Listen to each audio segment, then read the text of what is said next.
Hello there. What's going on, everybody? We are back with another episode of Mando Chat, and joining me, you may know him as Jalad Paleon. You may know him as Matt Ansley. You might know him as the current and defending American National Armada champion. How you doing, One Matt? of two. Well, yeah, I'm doing all right. How are you doing? man, I'm doing pretty good. I'm kind of feeling excited and also sad that this show is almost over, but it's I okay. mean, this season is almost over. Yeah. Let's not fool ourselves that this show is not getting like 4 more seasons. No, I mean, since they're doing every episode a chapter number, I don't think like we're gonna tune in and like if I woke up into a coma and woke up like 5 years from now, we're gonna see like chapter 114. I don't think they'll. No, but like they're gonna keep going.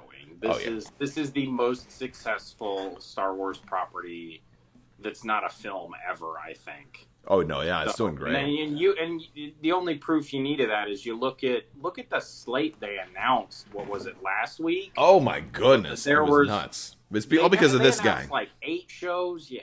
This guy right here. Yeah. They announced like 8 shows, like 3 of them are directly spinning off Mando. No, this show is not going anywhere. As long as it stays this good, Yeah.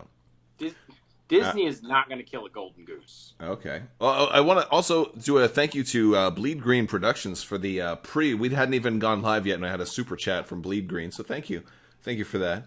He says he can't stay, but hello there, and I think you're trying to get my hello there in before I actually threw the hello there out there. So be careful. You're pushing close to the line, but I'm going to let you slide. Hey, everybody's got to have a hobby. Everybody's got to have a hello there from time to time. So we had before we get into the episode, because we are going to talk about this episode, and by the way, spoiler warning, if you haven't seen the latest episode, we are going to be talking all about this episode. So Spoiler warning: the episode is amazing. yeah, Like, I think this is probably one of my favorites of the season, and that's a high bar to hit. I was going to say the same thing. It's definitely one of my like top 3 of the whole show, and it's a contender for number 1.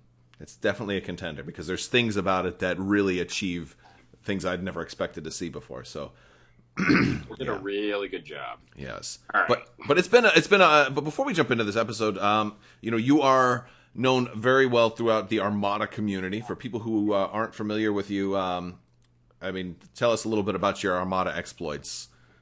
So I jumped into the game.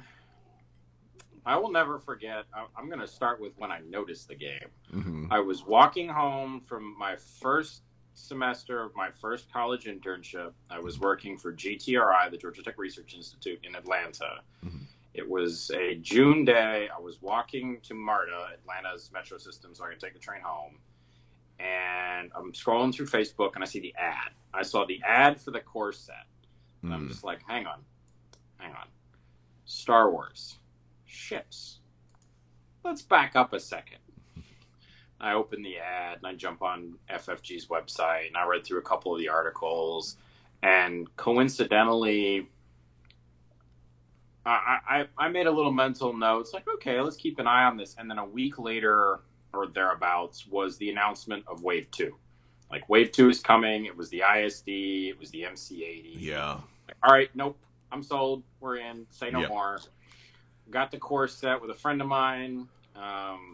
Played a couple of games. Got into competitive Armada. I backed this out a couple of months ago. Would have been 2016, Mm-hmm. right after Wave 4. Or maybe it was 2017. The regionals after the interdictor. Okay. Because I took an interdictor in my list. I did terrible. Straight up. But I found out about a store near me in Atlanta called Gigabytes.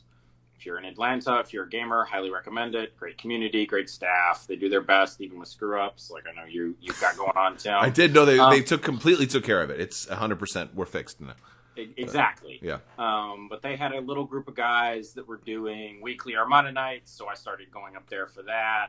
And I've just been dabbling around the edges since I've been in since then. Okay. Moved to Washington, D.C., where I live now, about 18 months ago. Coincidentally, about 2 months after I moved up here was Nova, 2019. So it's like, all right, I can scrounge together enough leave to go for day one. I finished 81st out of 92 at Worlds that year. So I was expecting to get my... You were in the top 81. Oh, yes, I was in the top 81 out of 92. I counted the 92, for those of you out there wondering. I helped put all that data in. But, so I went to Nova. I expected to get trounced. Turns out I did not. Went on what I can only describe as a surreal winning streak. Blanked, and by Saturday afternoon, I was the champion. That's awesome. So hang on just a second. You're fine. I know the only time you and I ever played, I remember getting whooped pretty good.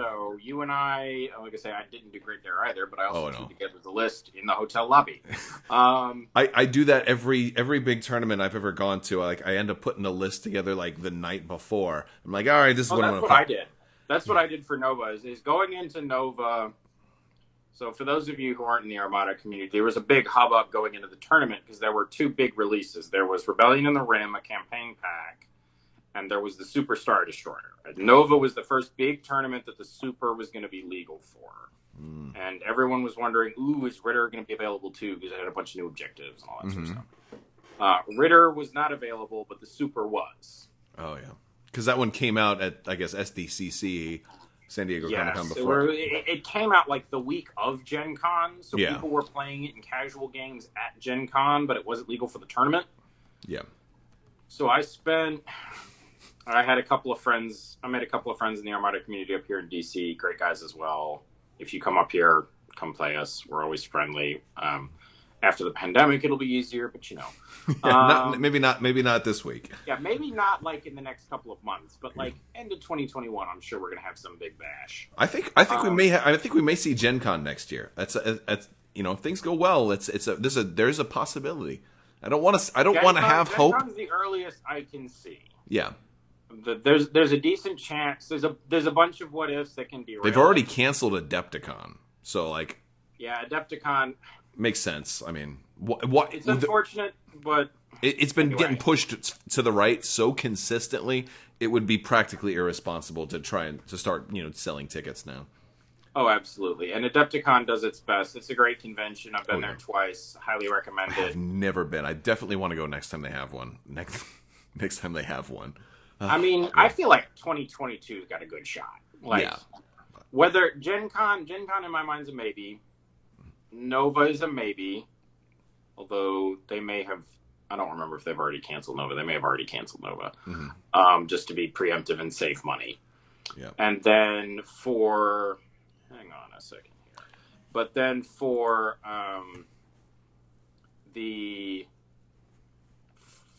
for next year Adepticon, barring some major mishap, the vaccine will be out. The pandemic should be under control. I think it's going to happen. Well, Adepticon has already been canceled for 2021. Like they already. Excuse me, for 2022. 2021 is gone. 2022, I see, is more or less. Oh yeah, no doubt. And again, only knowing what we know now, who knows if there's going to be like a mutation and we start this whole thing all over again and zombies. It's going to be zombies. I'm telling you. Probably. I mean, it doesn't feel like that's we too far are off. living in that first 30 seconds of I Am Legend. Oh yeah. It's that's an old movie. But gosh, but there's online Armada, even though I refuse to participate in it. But it definitely exists, and it exists. If y'all, if folks wanna find out about it, jump on Crabbok Discord here. There's links to the other communities. Tag pretty much any of the admins. I think you call us Temple Guardians. Yeah. We all know where to find it. Mm-hmm. We'll get you set up. We'll get you the tutorials. It'll be fine. Yeah. But for Nova, it was... I remember the night before, because I had been running a bunch of scrimmages. Mm-hmm. I had a friend up here, and I hadn't had a chance to play a lot against the Super, seeing as it just came out. Yeah. So a lot of my scrimmages and my test games, I was taking out different prototype lists and throwing them at the Super and seeing what happened. Most of them were bloody. Actually, I take that back. They were all bloody. Did you? How many SSD lists did you face? Eric iterated through 2 or 3 like builds of it. Yeah. I drilled against it at least a half a dozen times. Every time I went down there, I tried to get at least 2-3 games if I could in, just to rapidly iterate and stress test. By the time I was done, I settled on. What I actually did is I pulled out an old list. I pulled out a list from the previous summer that I had developed, experimented, and then put away. Something you know how to fly is usually going to give you at least a good amount of success. Yes, it had done well the previous summer. It had a second and a third place in relatively competitive store championships, to its credit. And I had put it away because I had gotten to like the pinnacle of the list. Like, all right, I know how to fly this; it can do well. And it's going into Nova. It's like day 1 is 5 rounds. That's a lot. I don't care what game you're playing. Even 5 rounds of X-Wing is a lot. And I know you X-Wing players on here are like, oh, the Atlanta Regional is always 12 rounds. Yes, I know, but y'all are crazy, okay? 12 rounds. And your games are 30 minutes, okay? Yeah. I have a friend of mine who's big in the X-Wing community in Atlanta. So every year for their regional, their prime, whatever you call it, he's like live posting on Facebook every round. And every year, like the finals are midnight or later. That's crazy. And they're starting at like 9. This is how I know I'm getting old, because like I show up to these tournaments like with a list I just built the night before. I don't care about winning or losing. Like, it's great to win, at least to get some swag. But I'm here just to have fun. So I like to try, like, you know what? Let's run tag. You know what? Maybe next year it'll be like, let's run Constantine. He's new and improved. I mean, if you can call him that, maybe not really. He is more likely to trigger. Whether or not that's better is an open question. He has, or better enough to matter. He has at least 1 ounce more functionality than he had prior. But which there was virtually none. Which I was gonna say, that bar is buried underground. Yeah. Yeah. But we got a great future for Armada though right now too. We just had the 1.5 just came out. 1.5 is great. We can try to talk about. I think you and I are going to try to set something up with some of the other Armada folks. Yeah. So anybody who's watching, we're working the details out right now. But there's going to be we're going to try and do a community live stream either later this week, or whenever we can try and set it up. So soon, trademark. But yeah, we're going to try and basically kind of talk about all the rules, and I don't know if it'll be live. It'll probably be something recorded so we can get it out there. But maybe live. I don't know. But basically, we're open to live. If we do live, we can field questions. But I'm also fine with recording it. Yeah, I am ambivalent personally. I'm fine either way, but a lot of that is dependent upon people's schedules, and if it's recorded and then published, it's probably going to reach more people because live videos tends to teeter off a little bit more quickly. So if a lot of people want to get that information, we're going to see.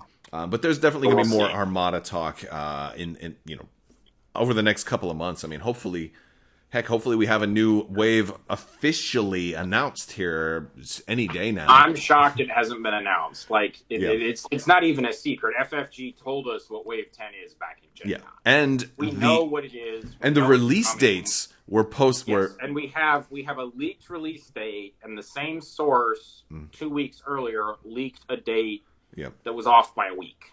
4-9. Yeah, they have like a 99% track record because they are actually owned by Asmodee, and I still saved the screenshots. So yeah, they're supposed to be out in January, but we'll see. February at the latest is what I'm guessing. Yeah, of course. Here's to hoping. Yeah. At this point, I can say I worked on 1.5.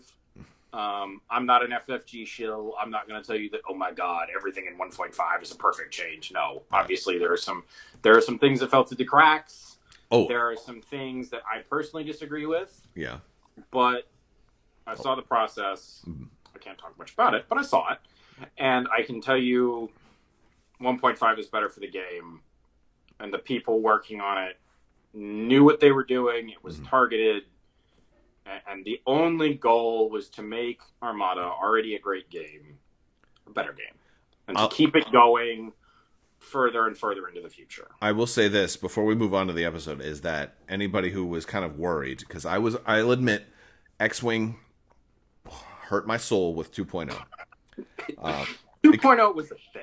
It was a big deal. It was like it changed 100% of the cards, right? Like everything changed. This did not, like, honestly, there's like 5 major card changes and everything else is clarification, you know, or maybe more than 5. There are like 20 cards that we touched. Yeah. And not even all of those, I think, are like earth-shattering, like major changes. Like, a lot of, spoiler, people who play Star Wars miniatures games play more than one Star Wars miniature game. Who'd have thought? A lot do. If the budget can afford it. Yeah, like I say, I don't play X-Wing, but as you just pointed out, dollars are dollars. Yeah. But we learned every card that was changed. X-Wing 2.0. Yeah, every card that was changed feels like it's the spirit of, like, it does roughly this, like, you're gonna play it the same way you might have played it before. You know. So, but we'll table a lot of that because yeah. So, all right. So look, we're gonna jump into this episode now because this was again a great episode. So again, spoiler warning for chapter 15, The Believer, or otherwise known as season 2, episode 7. Awesome. And I think so. What I want to start off with is I loved this episode. Even despite the lack of what I'll call like fan service, or at least like the lack of a huge reveal, right? Like this one didn't have there wasn't an oh my god. Yes. Here's this enormous change in the Star Wars universe, or even within the confines of the Mandalorian. Like nothing changed. We didn't like Luke Skywalker didn't step on screen. Yeah, exactly. Right. We didn't turn it into a crater. Right. I mean, I think the biggest aha moment may have been that Boba Fett is a wargamer and keeps some paint in the Slave One. You know, he kept a lot of paint. The armor was in genuinely awful condition. Yeah, it was. He definitely kept some paint, but we're gonna get to that. But here's my question for you: the name of this chapter is the first one that I just genuinely don't know who they're talking about. Like, who do you think is the Believer?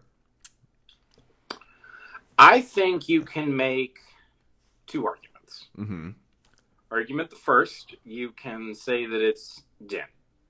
And that's kind of the easy one. Like, the show, and season 2 in particular, but the whole show has been very straightforward about Din is very firm in his beliefs to the point of, like, almost like fanaticism, frankly. Like, we are past Captain America stiff upper lip kind of stuff into, frankly, fanaticism. Yeah. For a lot of his beliefs. And you see, as Mayfield continues to rib him for the whole episode, you see that there's this difference between what you believe and what you do, what you're willing to do when all of the chips are on the table and all the cards are down. What are you willing to do? And the answer is Din will do anything. That was, and I think that's what makes this episode great. I was thinking maybe it was. I mean, you could make a couple of arguments. At first, usually a chapter is named after the guest star, and in this case, I was thinking, which would be Bill Burr or Mayfield. Which he was going to be my other case. Yeah, and I don't see how that, like, I don't see how it really applies to what he goes through in here, other than, like, it's kind of like a redemption arc for him in a way. So I don't know what you've got in your slide deck. So maybe we can hold my argument on this for a little bit later. We can. We're going to talk about all the points. Do you have a slide for that conversation? Oh yeah. Okay. Yeah, we're going to talk about the conversation. That slide, remind me, and I'll make my case. We will. But I'll say this: third option might be maybe Cara Dune, because maybe she regains a little bit of faith in him. She believes in him but I feel like that's a weak argument because the She's trends. Not the focus of the episode. Like, oh no, don't get me wrong. She has some great moments. Her and Fennec working together as snipers was a cool little action sequence.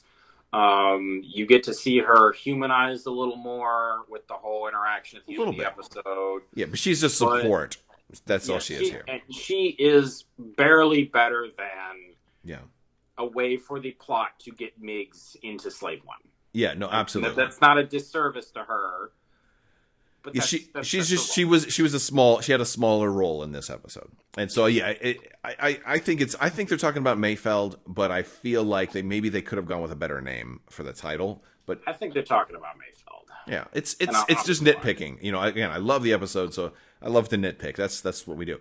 So all right, so the episode opens up. We get awesome, you know, the Legion player hard on chop fields or some such. It's beautiful. I love seeing everything in this shot. Like, I just wanted to freeze frame and be like, oh, look at that, look at that. Oh, those are walker legs. It's like the same kind of walker that we saw in the absolutely gorgeous on that ocean world where he took the frog lady to, and you had the other thing that pulled his ship out of the ground. Yep, the crane, the other crane on an AT-AT. Yep, like. Beautiful. Say what you will about the director of this episode. I've got the episode list in front of me. Mm-hmm. Also directed Fumiyawa, right? Yeah. Yes. I'm gonna go with your pronunciation. I don't do Japanese. I do Russian. I think it's close enough. Yeah. Yeah. So he did The Child, which was episode 2, cool.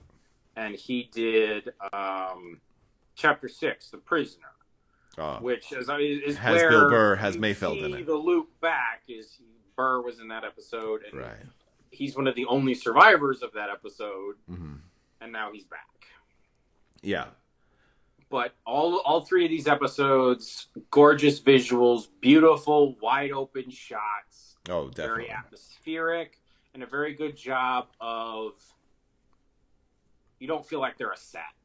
And you can't see the line between the set and the green screen. Well, because they have this. Have you seen the set that they have? I've seen how they shoot. It's beautiful. It is a jaw-dropping advance in technology. I love it. It allows them to do almost anything. Like, I think one of my kids, maybe it was my wife, was asking me, it's like in one of these planets. I'm like, I wonder where they filmed that. I'm like, in California, on the sound stage, you know, like probably.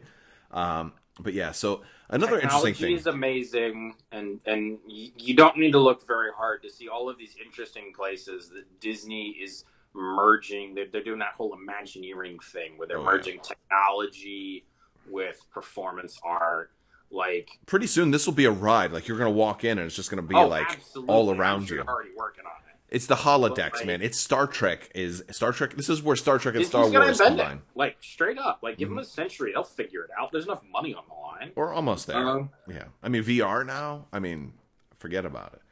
But Kyle Smith in chat says that he thinks it might have been Bill Burr or Mayfield, because if he was a believer, he certainly believed in the Empire at least at one point. I mean, like, you're maybe stealing my thunder. Okay. Well, you're stealing my thunder. That's my argument. That's Kyle. That's the audience. That's the live chat. They're doing it. I'm just relaying. All right. So interesting I'm thing. Telling him he's stealing my thunder. Kyle, you stole his thunder. we'll get to it, because that was probably the best. I mean, that's the best scene in my opinion in the whole episode. Oh, absolutely.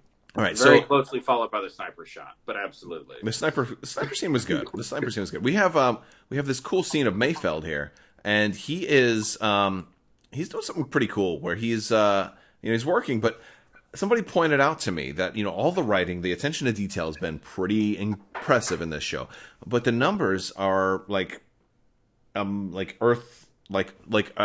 style numbers, and I don't recall. Usually, when you look at something that's in Arabic, I don't know if I've ever seen numbers written outside of Roman numerals before, but he's actually got like 3, 4, 6, 6, 7 like written on his thing, and I'm like, I'm not saying that they made a mistake. Cool. I'll admit I did not see that. Yeah. I'm not taking credit for this one either. This was one of my friends from high school called me up and is like, hey, on your Mando chat, mention this. And I'm like, that's an interesting point. Look, these guys have so much attention to detail. I know in like The Force Awakens, like Poe Dameron's pilot uniform has like a pull to release written upside down, like it would be for so you can look down. Yeah. Oh, cool. So I mean, that's just emblematic of how they've done Mandalorian, though. Is every step of the way they've stopped, they've looked carefully at the set, they've looked at it with the eye, and I say this with all love in the world because this is one of the highest compliments I can pay somebody. They looked at it with the eye of a nerd. Oh yeah, yeah, They absolutely. stopped and they are going through these sets with a fine tooth comb. The costuming efforts across the board have been amazing. Like, Yeah. everybody was making fun of that Moncal sweater, and that you could like find a very close analog at like Kohl's. Yeah. And I'm over here like, did you watch the OT? A&H was made with bubblegum, baling wire, and like kids paint. The lightsabers were a graphics camera freaking piece. Like, it was like literally ripped off of a camera. Yeah. Yeah. Like this whole franchise has always gone for this lived-in, real nature. Duct tape and glue some garbage together. That. So if you tell me that this costume can be bought in 4 different pieces at 4 different department stores, and then you just got to weave them together appropriately, like, I'm just impressed. Oh, so you mean it's Star Wars? Yeah. Yes. Yeah. No, like, very cool. Like, that's the best way to get lived in. Is you go get something that's lived in. In other words, the familiar real world. and relatable. Yeah. And that was part of it too. They wanted that Mon Cala guy to be like homely and relatable.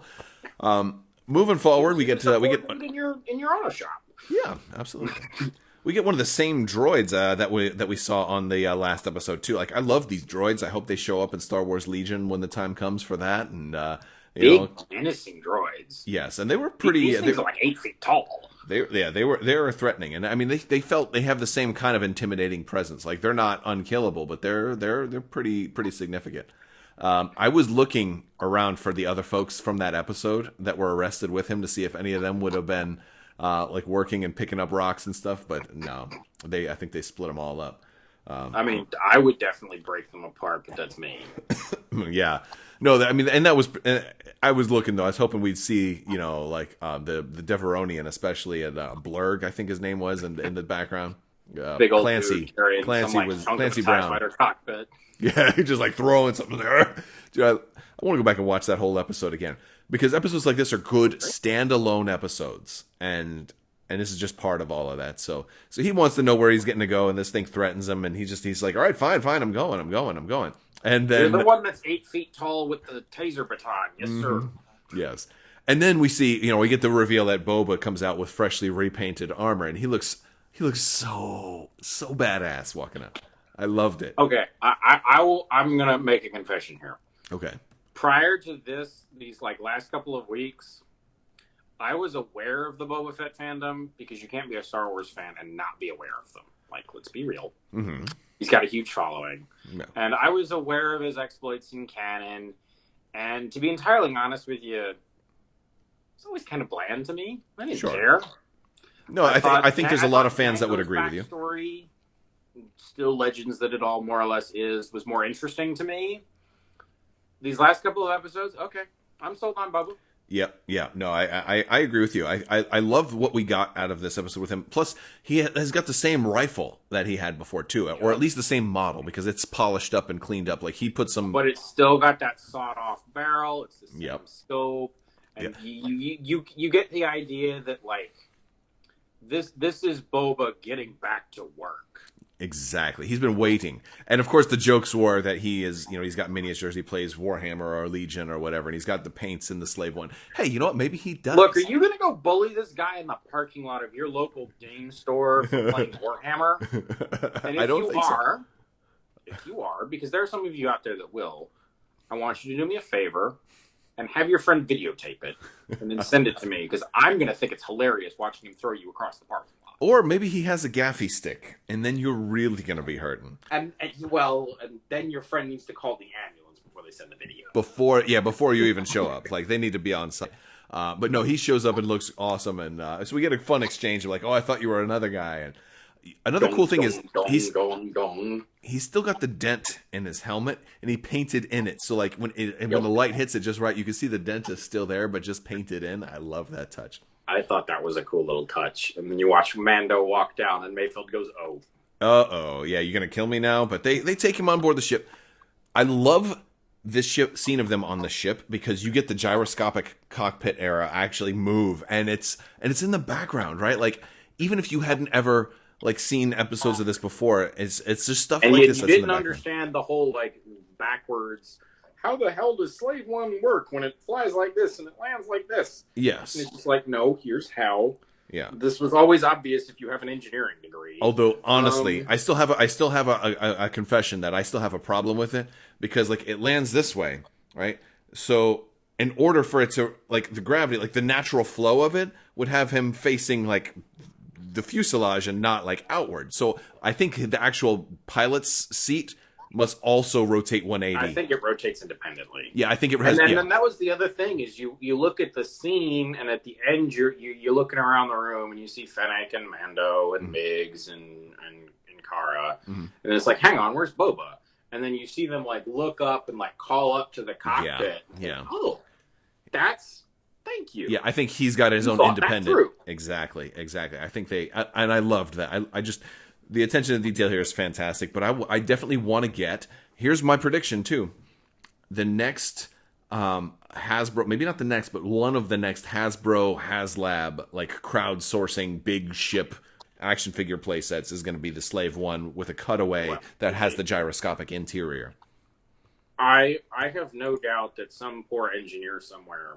And as somebody else with an engineering degree, I feel for this guy. He's already at work. Whoever it is already working on it and is already beating his head on his desk as to how to get this to fit. Yeah, it's going to be upscaled. Sorry, my dude. Yeah, I look forward to having your hard work. Yeah, no doubt. This whole scene was beautiful.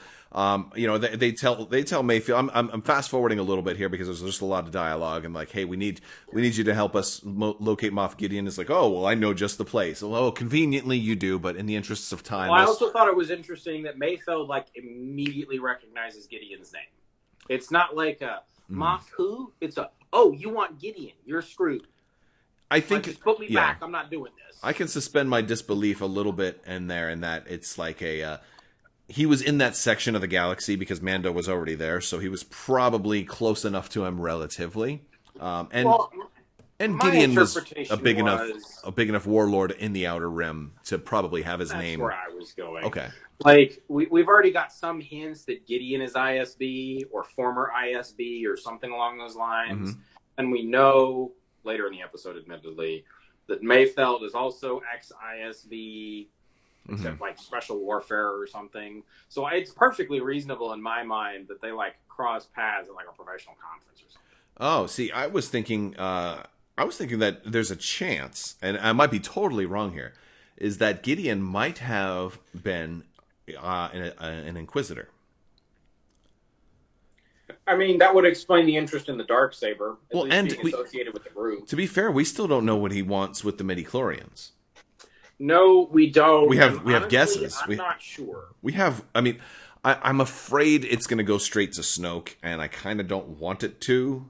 You know, I wouldn't mind if it's an interim. So far, they've been more subtle than that. Yeah, well, you did have like those clones that looked like Snoke, but I mean, before we get too far off, because I at the end of once we get done with everything, I'm kind of interested in what we expect for the finale, because there's only one more episode. But we get to where they're going to try and get into this mining camp where they're getting all this volatile ore, this rudonium, and we see these new juggernauts, and they're not quite as big as the juggernauts from the Clone Wars, but these things are beautiful, honestly. I looked at this and I thought, beefy, and some of the best CGI mud I've ever seen. Oh no, it was yeah. That's a really good point. This looked like a GI Joe vehicle to me. I can see that. Yeah. Yeah, it really did, especially the way the doors open. Tires completely unprotected. Yeah. This boxy, armored, but also like okay, and what great transport vehicle. Great transport vehicle, and then this is one of my personal things I love about Star Wars, because engineer, I do this, is that the Star Wars vehicles do a good job, by and large, of, I mean, it's the greebling. They look like have all of the little things that you would see on a real vehicle, military or otherwise. And you look at this vehicle, and it's not perfectly smooth, rounded corners. The armor plates aren't always at the same angle. There's hatches, there's panels, there's stuff. Yeah. And I could see watching the episode, like if you're familiar with the Army's current wheeled fighting vehicle, the Striker, spelled with a Y because reasons. This looks like that. The Striker, it does not have a clean uniform surface. It's got large, clean uniform surfaces, but it's got hatches, it's got panels, it's got divots, it's got things sticking out and in every which way, because that's what you need in the real world. And Star Wars and this vehicle in particular, like, yes, also to help stop RPGs from coming in too. Fantasy, yeah. But like, big window, like you can see like where the headlights are and stuff like that. I love this kind of crap. Yeah. No. Now a lot of people were like, "Wait, why are they? I thought everything hovers. Why are they using wheeled vehicles?" You know, I think I'm willing to just go with because it looks cool. And sometimes because it looks cool. Star Wars is ruled by rule of cool. Yeah, absolutely. I'm gonna go with that. You know, I'm sure there's probably an in-universe explanation, like maybe the alloy doesn't agree well with levitation. A number of reasons for why I would use a wheeled vehicle over a hover vehicle. Yeah, maybe that magnetic field. I got 20 galactic credits that says a hover vehicle and a wheeled vehicle are the same size. The hover vehicle is 3 times as expensive. Oh yeah, wheeled vehicle. I kill a wheel. Oh, look how many of them were blown up on the side of the road. Moving. Yeah, yeah. If I take out a repulsor lift engine, crunch. I now have a really expensive lawn ornament. Like, there are plenty of reasons for wheeled vehicles. Sure. Yeah, and they're on a budget now. It's cool. Yeah, no, that's yeah. There are a lot of different explanations. Now we do have Tim in the chat says this was in Rogue One, the prisoner transport. I'm not sure if this. I think it was a Clone Wars era Juggernaut. I'm reasonably sure you're correct. Hang on. Mm-hmm.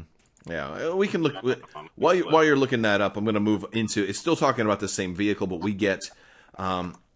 This is gonna sound like I'm being I'm downing on Cara Dune a little bit, but I don't mean to be. I'm not trying to be cruel, but like I don't get I get why she was in the episode, but like I don't know why I don't get why she came down to kind of jump in and not smash the pilots' heads together when like Mando could have done that just as easily, or or whomever, but I feel like it was just like, hey, she needs more time on screen. This one was kind of like, they filmed this one for the trailer or something like that, because then she had to go walk all the way back up the mountain, as soon as they were done. So I felt yeah. All right, so I got it. It's I can send you the snip if you want. It's definitely the Have A6. Like if you watch that, like, that when they go to Wobani, when the camera goes to Wobani and it rolls into view, it is very clearly the Clone Wars era. The Clone Wars era one? Okay. Big birth. But it's still, but to be fair, it's still a Juggernaut. This is just a different, this is a probably budget. made by the same company. You can see the same design family in both of these vehicles. Agreed. Okay. So they get in, and of course you get the awesome, Scarif short trooper guys painted black and gray, which is actually I dug the design and the color pattern for these guys. It was very cool. It was good camouflage. I mean, they're in a jungle environment. I don't want to walk around a jungle environment in like tan. And it blends into their vehicle as well, so you have a harder time trying to like pilot snipe or something like that, Oh. And then you have this whole interesting sequence where, because they need the armor, Cara has to take them out without gunfire or breaking anything. Yeah. Oh, absolutely. Which she does with a gratuitous display of violence. And maybe that's how you explain why she went down, because Mando's used to shooting stuff, and she was going to be able to like just bludgeon them and keep the armor intact. He's definitely used to breaking. he doesn't have a subtle setting. He has a remove the door setting and a remove the walls. This is true. And Mayfield was not going to be any use there. He was a sharpshooter. He's not a brawler. No, and you're not going to send Boba because he's going to break out the gaffy stick, and you're going to have these awkward holes in the breastplate, and it's just like, oh, no kidding. Black. Yeah. All right, so this is where the episode really starts to pick up for me. And I'm glad that they had Mayfield take off his helmet, because otherwise, like, first off, you can tell who's who. You can tell who's who. Yeah, this is an audience service here, and just it makes the episode easier to watch. And so he takes off his helmet, so you know who's who, and they start talking about like what it means. Like, and this encapsulates, I think, the whole feeling of this whole season is, what does it mean to be a Mandalorian? And Mando is kind of, what does it mean to din? Yeah, exactly. What does he have to do to prove himself? to them, or does he even have to? Or what does that really mean for him? And he's getting a little bit of this. He got some of it with Bo-Katan. You know, I think he got a little. He got the whole Children of the Watch. Like, oh yeah.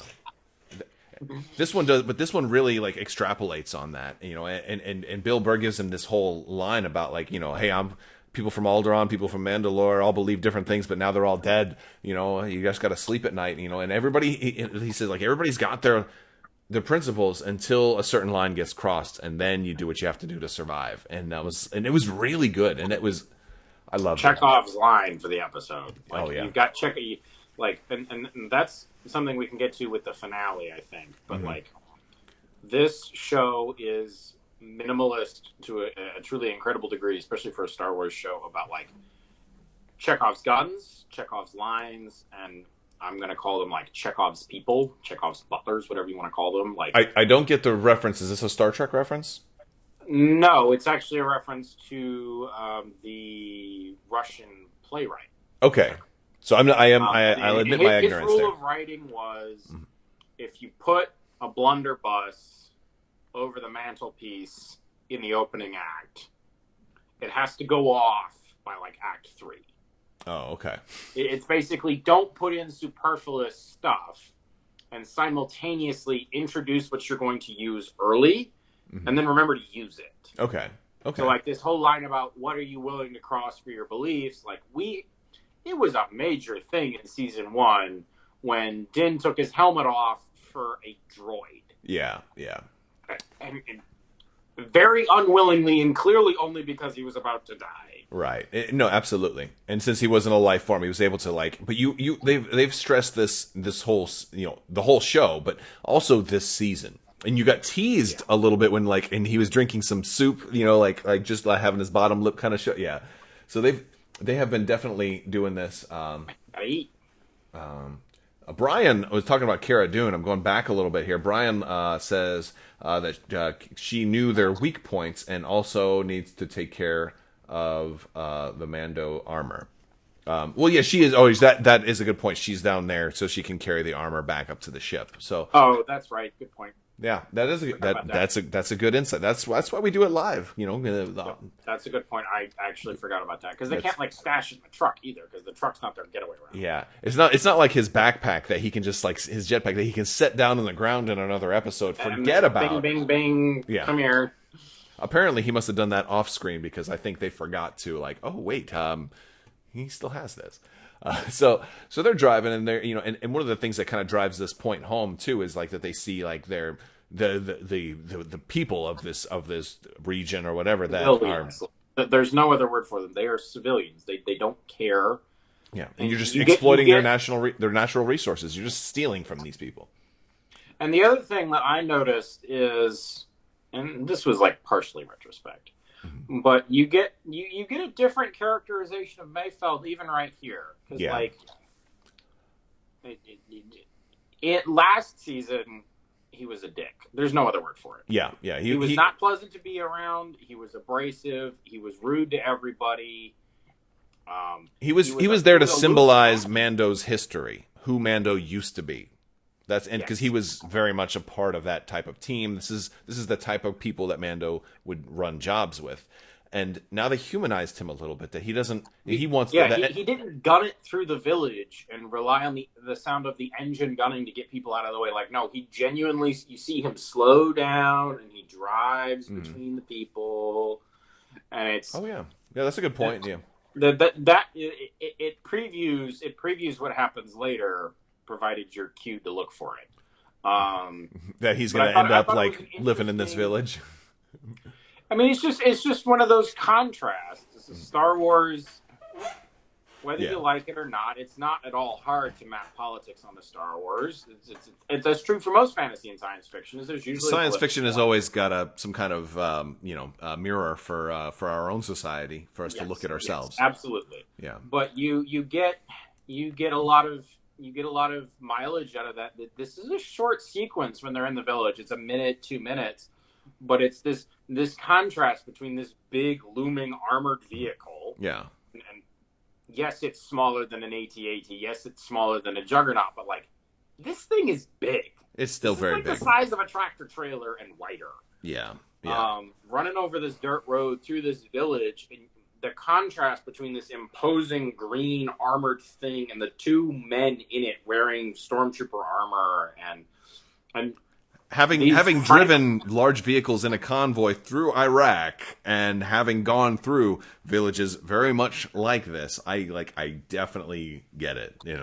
Definitely get it. They even emphasize it because all of the views that you see of the village are either from the cockpit looking down, mostly Din's view. Yep. And then all of the villager views are looking up at this big behemoth. Yeah. That's rolling through their village, and implied to be unlike the previous two, actually slowing down and not being rude.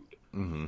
Yeah, no, and it was a good point, but this scene was also like a catalyst to kind of further their discussion, because it's like, we're all the same to them. It doesn't matter, New Republic, Empire. Look, right here. Here's my example. Yep. It's right here. Yep. That little kid probably doesn't know that it's an Imperial outpost that's driving tanks through his... He doesn't care about the politics of it. He doesn't care what symbol you're wearing on your shoulder. You guys are stealing from their land, and you're driving through their village. You probably have destroyed some of their crops in the meantime, or what have you. There's always damage. There's always collateral damage. It's a conqueror. They're universal conquerors, and that kind of. It does a lot, and you'll see more of it to explain, like, maybe why Mayfield was in the Empire to begin with. It's not like he joined because he cared about their mission statement. He was trying to survive. And then all of a sudden they get attacked. We've got these guys on these little skiffs, and I know there was some debate about this scene, because at first they call them pirates. And they call them pirates, but pirates don't blow up what they're stealing. That's right. The whole point of piracy. Right. It's large scale robbery. So I think you explained that away quite simply, as at first they just assumed they were because he calls them pirates before he knew what they were trying to do. He just saw people. He calls them pirates while they're rolling up. Yeah, because that's what it looks like, and also that's the quickest single word. I mean, look, like these episodes aren't going to be 2 hours long. Drive faster. Yeah. In other words, hey, they're trying to get on us. Usually pirates try to board something, or a train or a ship or something like that. And so they're robbing. Yeah. And then, of course, the twist of fate is like, oh, no, wait, they're trying to blow the Rudonium. So you get this really cool fight scene. Mando is fighting these guys, and you get to definitely see the lack of armor. You get this whole impression of he's used to the fact that, like, his impervious armor. 2 episodes ago, he did this, and he blocked 2 lightsabers. Yes, he did. That was... that's the level of durability he's used to, and now he's getting punched and his plate's falling off, and you see him, like, briefly glance over, like, are you kidding me? Is this how the Ewoks run? Did they issue their dudes? I know it was like a wooden spear. It was a wooden spear. Now we know, we're seeing more and more just how the Ewoks won, because the Empire had to mass produce... Yeah. There's always been this thing in the Star Wars universe, like the Stormtroopers are wearing this, like, super advanced armor. Why are they dying to, like, handguns? And it's just like, no, they're not. It's brutal. This was made by the lowest bidder. Yeah. Yes, it was. Sorry. Absolutely. That's the way it goes. Hey, you know what? When the Senate says you must bid, you can't do a single source contract. And Palpatine was like, I had Mas Amedda here with his company, and he was gonna do it, but now they forced me to bid. Yeah. Mas, just don't worry about actually armor. Just make it look cool, man. Yeah, it'll be fine. Make it shiny. Yes. I really liked this scene. He fights them off. This scene actually lasts maybe a little longer than it had to, but it was a good action scene. Yeah, I was expecting. So, like, you get to the point where you're like, all right, Mando cannot keep doing this. What's the gimmick? What's the save? Yeah, and they all pull out the thermal detonators. 45 seconds. We have like 3 waves of combat. It's like, and this is like the boss wave, right? It's like, wait, they all have thermal detonators.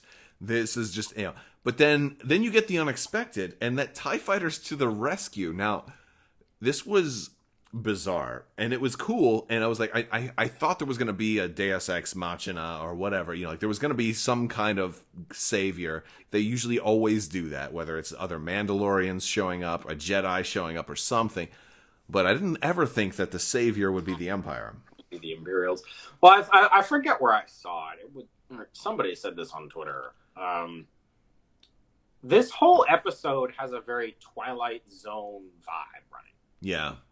Like, it's definitely the whole Twilight Zone thing of like, we're gonna push you to your limits. We're gonna find out what makes you different from being like a monkey that can hold a spear. But it's also like the whole like mirror twist. Like I'm not gonna say I never expected to cheer TIE fighters coming to the rescue, because I try to avoid saying never, but like it was definitely surreal watching two TIE fighters do like a flyby close attack pass. I'm more impressed that their aim was as good as it was. That's really the impressive thing. Now, I will say this. As volatile as that Rudonium is, and then again, this is really just nitpicking. That games are close. Yes. It's a good thing he slammed on the brakes right before that happened, because those explosions, like literally, like, the way I zoomed in, like it's literally like 3 feet from the side of the hull, the impact alone, but that's just nitpicking. That is precision close support. Like, yeah. This is the sort of stuff, if you ask the real close air support pilots to do this, they're going to look at you like you're nuts. Yeah, like this is something Darth Vader could do. You want the two of us to run alongside the truck. Are you sure you don't want us to just kill the truck? Now, if I were the Imperial commander in charge of this at the garrison defenses, if I were garrison commander, what I would do is I would have instructed those TIE fighter pilots to blow up the truck, which they may have actually been instructed to hit the target. And then just knowing that they would miss, I mean, we can't let those pirates steal the Rudonium, blow the Rudonium. Oh, it didn't work. And then they missed and hit the pirates, and it's like, oh, never mind, you're good. Come on. But then, of course, then the Stormtroopers and the Shore Troopers come. We get a lot of Shore Troopers here, which was really cool. So I guess Lucasfilm had a bunch of leftover Rogue One armor. They said, like, hey, before we put this stuff in the archive, let's pull it back out.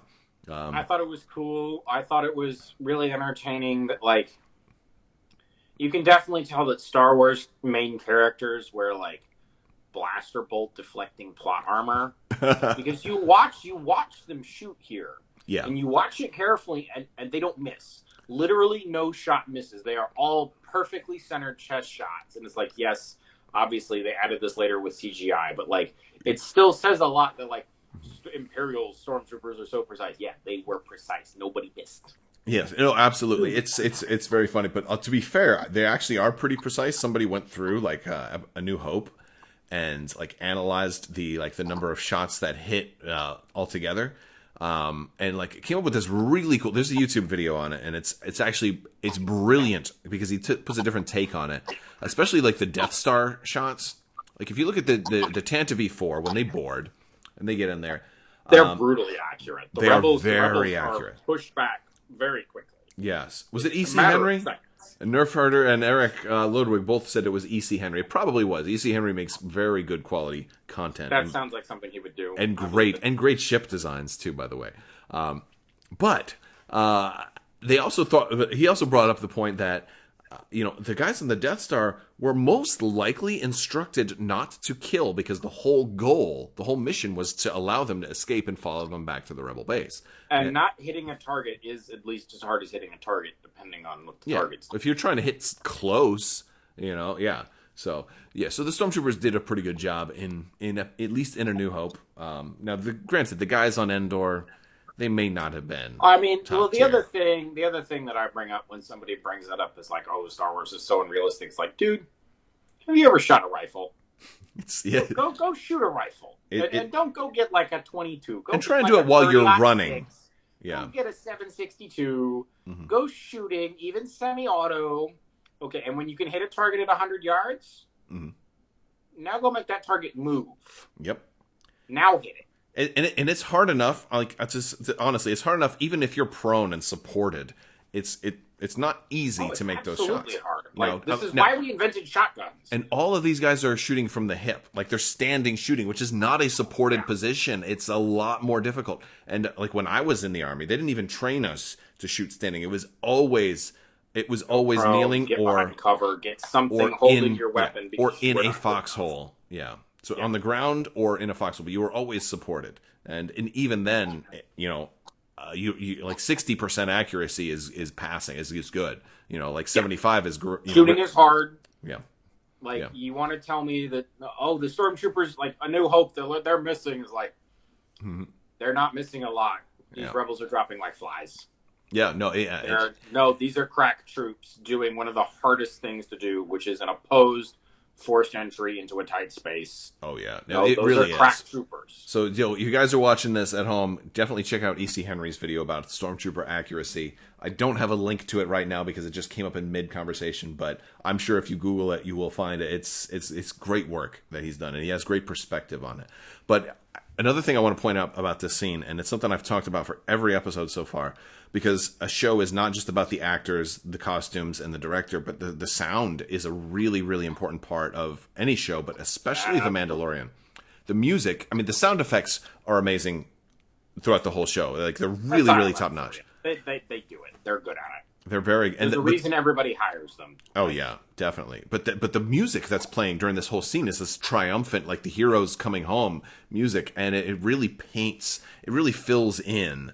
it's the depth to this whole scene that brings it all together, and that you get these guys saluting and cheering and a little mix of both. I love it. And you see this scene, and you can see why a professional soldier like Mayfield could see good in the Empire. Yeah, absolutely. These guys, setting aside whatever politics those attackers, those raiders had, like. This was your family. His friends. Yep. And his friends saved him. Like that. But for better or for worse, politics doesn't apply in those sorts of situations. And you can see, like, there's always this question of like, why didn't the Stormtroopers realize the Empire was bad? And it's like, well, you don't need a lot of propaganda to overcome or to help out camaraderie. Do the rest. Like, although I did see a funny meme. I did see a really funny meme for last week's episode when Baby Yoda was in with the little child manacles, and like the Stormtroopers are like, "Wait, handcuffs for children? Are we the bad guys?" I've seen several versions of that. Yeah, no, that's pretty funny. And it's true, but it's like you also got to remember that the Empire has been dealing with Force users, and more specifically suppressing them for, what is this? This is 5 after Endor, so let's round up to 30 years. Mm-hmm. And I think it was one of the Karen Travis books, one of the Republic Commando books that discussed this. Like, it's sad, it's unfortunate, but there's no way to hold a trained Jedi prisoner. There's not. Oh, yeah. And as soon as you are no longer bound to the extremely high, like, and I'm sure I'm going to get criticized for this, but like borderline Federation level ethics of the Republic, the Empire doesn't need to actually ethically lapse all that much and all of a sudden, no, shoot to kill Order 66, these advanced restraining technologies for Force users. No, these are totally justified. Sure. Like, now, why they had them in, like, baby for pretty much every species shown on screen size, that's a good question. That was like, it was really in your prison kit, Moff Gideon? Like, come on. I think what we have to come up with is they probably have like the Star Wars equivalent of 3D printers, and they could probably engineer what they need on the spot. In the Imperial Navy if they didn't. Oh, of course. Well, and I think also, I mean, we're kind of going back to previous episode, but I think it's evidence that they didn't have them initially, because otherwise he wouldn't have been free to been throwing those stormtroopers across like pinball for the first 20 minutes. They like, hey, like, go, just keep him occupied until we can get the handcuffs fabricated. All right, so it's going to be 20 minutes. The circuits are printing. Just like make sure he doesn't break out. Yeah. Also, don't die if you can, but like don't let him out. Ling says Ewok capture size, so they probably have them. Yeah, ever since Endor, Yeah, right. That is about the right size. So they get inside to this fanfare. Everybody's cheering them on. It is a very Twilight Zone kind of scene, and it's pretty cool. Honestly, it's a really cool scene. I enjoyed it. We get to the officer's mess, which is strange. He calls it the officer's mess, but it's like it's the only mess hall I see in this place. Is this place? I have a nitpick too. They refer to this place as a platoon, and I'm like, there's way more than a platoon. This is at least a company. Reinforced company holding that position. Yeah, this exactly. This is way more, and plus there's also minors too. So yeah, it's more than just a standard company for sure. Yeah. I mean, Star Wars. They plan to play loose and fast with certain terminology, right? Yes, they do. And as a naval person, I have seen your exposés on ships. Yeah, you've seen my writing. Yeah. On this subject. A Star Destroyer is not a destroyer, right? Or something. No. And just in case I wasn't clear, no. Yeah. But like this comes up a lot. Like, but the name sounds cool. I'm going to quote a friend of mine from the last episode, like the clown car class Stormtrooper assault ships. Mm-hmm. Like somebody went and counted, like 40 dudes are on the ground. Oh, no kidding. Absolutely. When the second drop ship comes down, it's like, okay, I understand you have the new Mark IV sardine can type seats. Mm-hmm. But come on, guys. Well, maybe that's why it took them so long to get out, because they were compressed so much. Yeah, you got to unpack them slowly. The first guy didn't actually come out. He was pulling his buddies out. Yeah, he was like glued to all the other ones in there. Imperial platoon size, the bane of my logical existence. Yeah, no, that's very funny.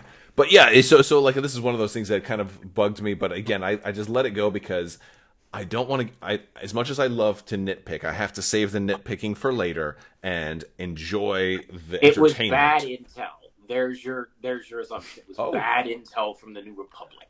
That's, you know what, that works. That does work. That works. Intel's never right. Right. Well, now the funny thing is, you do see like you probably see, I don't know, maybe close to 200 guys when they pull into like the interior there. But then when it comes time to shoot, you only probably have about 40 guys that come after him. So I think there is, I don't know. Yeah. All right. So he goes in, and Mayfield is just like completely has almost a panic attack because he sees this officer that he knew. He's afraid he's going to recognize him. He's like, we have to abort. I can't do it. A little bit convenient for the plot, but it keeps things moving. Yes. And Din is like, all right, I'll do it. And then we're like, wait a second, how is he going to do it? And he goes and he leaves the helmet on. He's like, and this is funny to an extent because it has to scan, it has to see your face. This whole like brute force. Can I get lucky? Yeah. And then he doesn't get lucky, and he's like 10, 9, okay, fine. Yeah, and then of course that like this is like, and his facial like he doesn't get to show his face very much, but you could see how terrified he was. He was having a crisis of conscience when he pulled this thing off, and he's like, I have to. There's no other option, and he was nervous, and like you could see it, And he about loses it. Oh yeah. When Hess comes over and is like, "Who are you? What's your operating number?" Oh yeah, the whole scene is. I mean, it just gets better and better from here on out. But I want to draw some attention to this computer because this dude's face was not in the Imperial database. Right now, I could have bought it maybe if Mayfield's face was in there, but still, he shouldn't have been on the local database. He shouldn't have had access. Like, do they not have cybersecurity? Right? Like, you let this guy who was an employee 10 years ago back in the system with access to classified data? Is this a Cybernet terminal? Are you just letting anybody with a face? Access to operational data, not just classified data. Yes. Active, running operational data. The current location of one of the last Grand Moffs. Depending on what it is. This is at least top secret level. At least. I mean, he's got Grogu. Where is Grogu? Where is the one baby Yoda in the galaxy? Oh, well, he's right here. No problem. Wait, hold on. Do you have a face? I mean, it's so funny. I heard, I'll say Eckhart's Ladder or Star Wars Explained. One of them has said that to explain it away, it may have been just basically the Star Wars equivalent of a CAPTCHA. Prove that you're not like a droid trying to access this information. Prove that you're not a robot. I mean, the alternative is you go back to earlier in the episode, and they're arguing about who goes with Mayfield. Mm-hmm. And everybody else is like, yeah, I'm wanted by the ISB. Yeah, I'm in these Republic databases that the ISB has. I loved how Boba was like, let's just say they might recognize my face. I was like, I love that. That was a really good line, and Tamura Morrison did a really good job of selling. I am so glad that he is back. I mean, Oh, he deeply. is doing an amazing job. The man is killing it. He's killing a lot of people, but yeah, no, Well, he's killing he's it. doing that too. Yeah. But like, Yeah, no, it's really satisfying to see him back. And I'm really hoping this means we can get Rex at some point too. But yeah, so you kind of beat me to the punch here, and then Hess comes over and he's like, "Trooper," starts giving him the third degree, and the pointed questions. yeah, and he's like, "Oh, I'm a second mate. I'm a transport guy." And he's like, "No, that's not what I'm asking you. What's And your you MOS?" should know what I'm asking. Yeah. And it looks like it's all about to fall apart when all of a sudden Bill Burr comes in. He's like, no, he's hard of hearing. Brilliant save.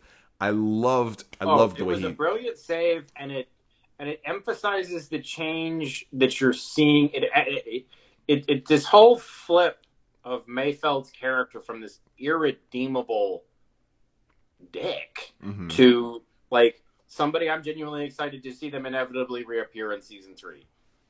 Yeah, because we all know what's happening. Like let's cut to the chase. He's coming back, but he comes in with this brilliant save, and you can see, or at least you can see, he's like trying to pick the answers he thinks Hess is looking for, because he said he's worked with Hess before. Mm-hmm. So you got to figure, it's like, okay, I know how this guy works.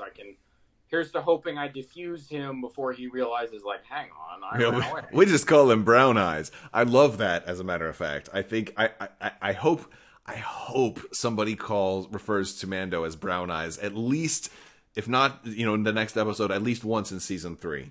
I think that would be that would be a really good. I'm absolutely certain they will.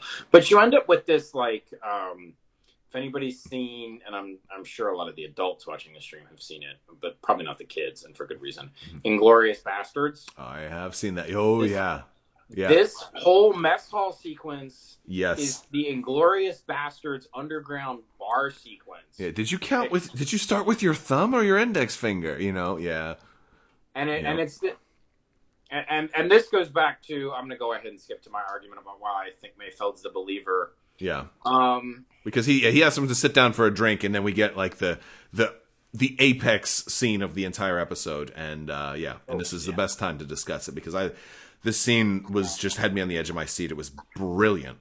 Oh, beautifully crafted, expert handling of tension. Like this is how you do filmmaking, people. Oh yeah, and the shot too. By the way, this shot is perfect. Oh, it's incredible. I mean, I don't even want to be that much of a film critic, because I'm easily pleased by fan service, right? Like, I even enjoyed episode 9 the first time watching it, I enjoyed most of it. I'm not going to go to I enjoyed it, but I enjoyed most of it. Yeah, exactly. There was a lot of really cool things that I was content to just say, that was cool, until I stopped to think about it, right?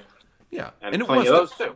There was cool things, but this is like, it got me like on this whole intellectual, like I've had my first sip of really good wine, and now I'm like swirling it around. I'm like, oh man, this really is good wine. Like, that's what this is. This is the fine wine of Star Wars.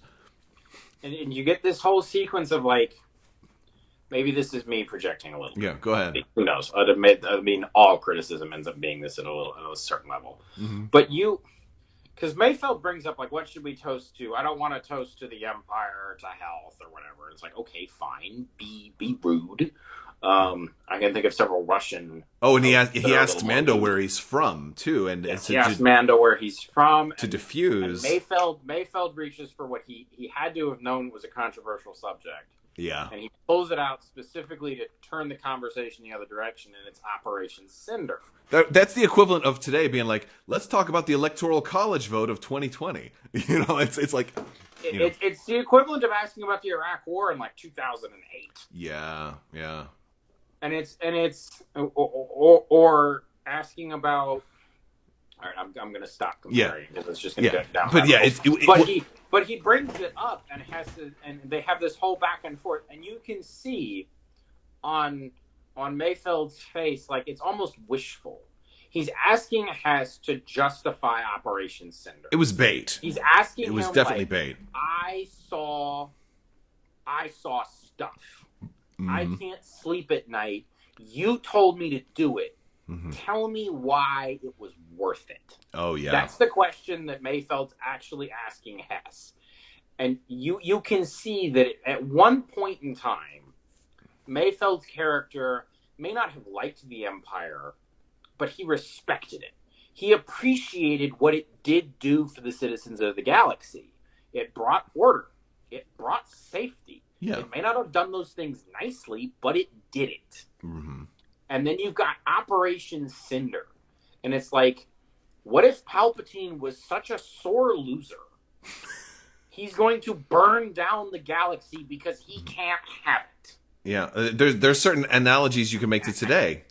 But and we can go on lots of arguments about whether or not it was actually Palpatine being a sore loser, or there was some grand strategic purpose, blah, blah, blah. Yeah. At the end of the day, the Empire committed atrocities with a capital A. And so to interrupt real quick, anybody who's not familiar with Operation Cinder, this was first explored in Battlefront 2, and it was one of Palpatine's contingencies, and he had multiples. If he were to die, his droids would carry out his orders, and basically they were going to kind of do a virtual Death Star, like raining fire down on as many planets as they could, and just indiscriminately kill. A bunch of strategic planets. I think Bothawi was one of the ones hit. Yeah. He didn't want whoever beat him to come in and be able to take the resources for themselves. So it's like, all right, you won, but now what are you leading? There's nothing left. You know, like that was the idea. It was crippling the galaxy. Yeah. It was a scorched earth policy, like, and we are talking like 1812 invasion of Russia. They are literally burning the ground in front of you. Yeah. Scorched earth. And it's touched on in so many of the new, like, and this didn't exist prior to Disney. Operation Cinder is a Legends brand new didn't do this. Yes. Legends didn't really. Legends Palpatine had a bunch of contingency plans. Oh yes, but none of them were. The Imperial Navy glasses half the galaxy. Right. And that's, I guess, one of the problems I have with 9 is that if his contingency was suddenly going to go back to Legends where he had clones and he was ready to come back, why would you have wanted to destroy the galaxy that you wanted to come back and take, never mind. I'm not answering that question. I'm a professional logistician. It makes no sense. But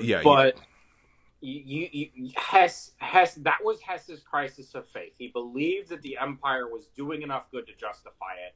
And then suddenly they're like, nope, we're the bad guys. Yeah. We are going to commit war crimes, capital W, capital C. Mm-hmm. And the way and he's telling... Go ahead. You look at Hess's face. Yeah. Oh, man. He's just smug.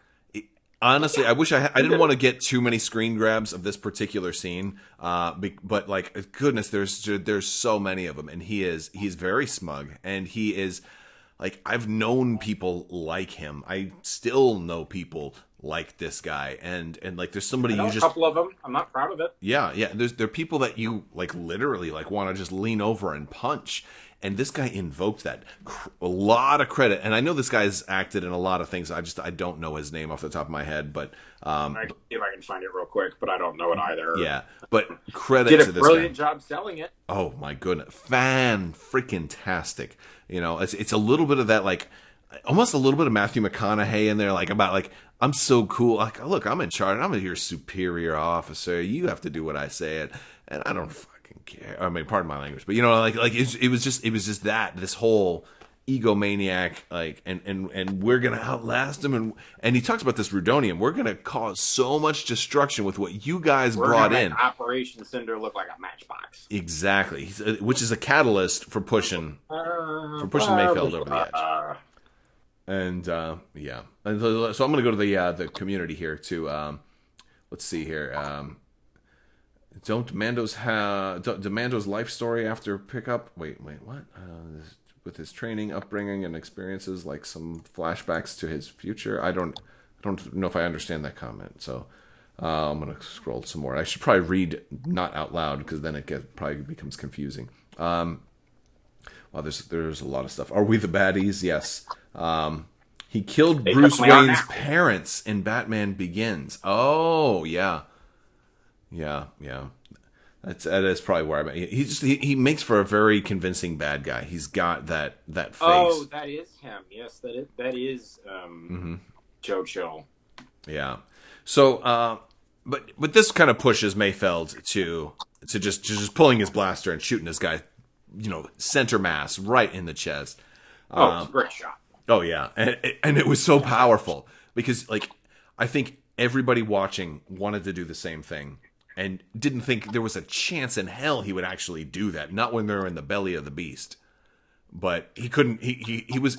Dude, Bill Burr is a very funny comedian. He does a lot of stand-up comedy, but he is not a dramatic actor until wasn't until now. Yeah, exactly.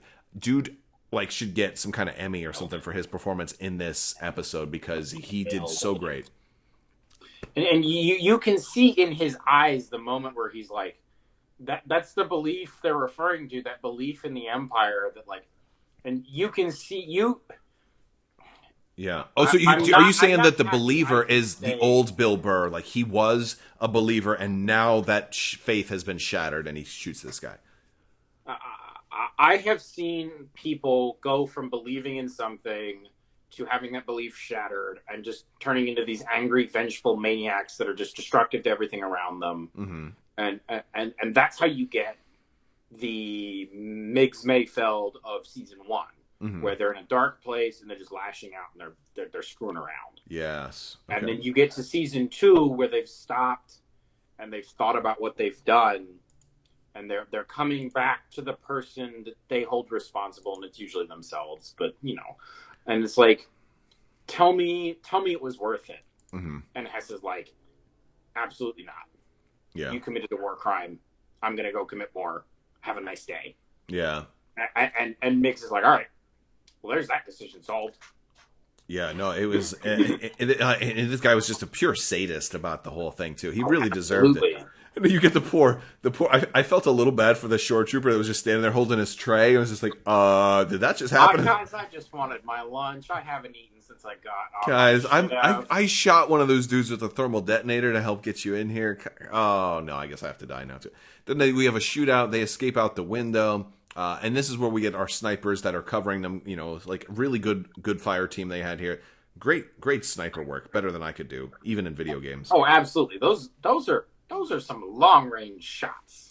I loved the way that you actually saw the round and it fall. It was very realistic looking sniper shots too, because the round dipped a little bit because of how far away they were. I'm going to nitpick for a second, mm-hmm. and I know why they did it. Okay, but. If you have a shot of the roof, I want to know why the Imperial Navy, 5 years after Endor, is protecting the strategic refinery with what looks like a crank-powered cannon from World War II. Oh, yeah. It looks like it looks like the anti-aircraft gun tubs from World War II. It really does, and just painted that dark gray-green that everything in that base was painted. It was, and it's just it was incredibly light defenses, right? Oh yeah, and there's only this single gun that it doesn't actually have the gun tub that protected the real ones. Yeah, and couldn't they have just come in and shot that as they were approaching? Or even just I understand. I know why they picked it, and they picked it because thanks to how deeply ingrained World War II is in our cultural psyche, even if you don't know what that was, you knew what that was when you saw it. Right, that's fair. Turbo lasers, if they showed a turbo laser, that might have been recognizable enough also, but those are probably also, like you said earlier, and I think you touched on something really good about the budget for a place like this, which is probably pretty slim. They probably didn't have the budget for a turbo laser. This place was kind of off the radar. It was it was supposed to be deniable. The big heavy cannon that you saw on insert planet from episode 1 of both seasons here. Navarro? No, Tatooine. They were on Tatooine. No, Navarro. Okay, yeah. The base that they dunk in the lava, there was one of those cannons up high.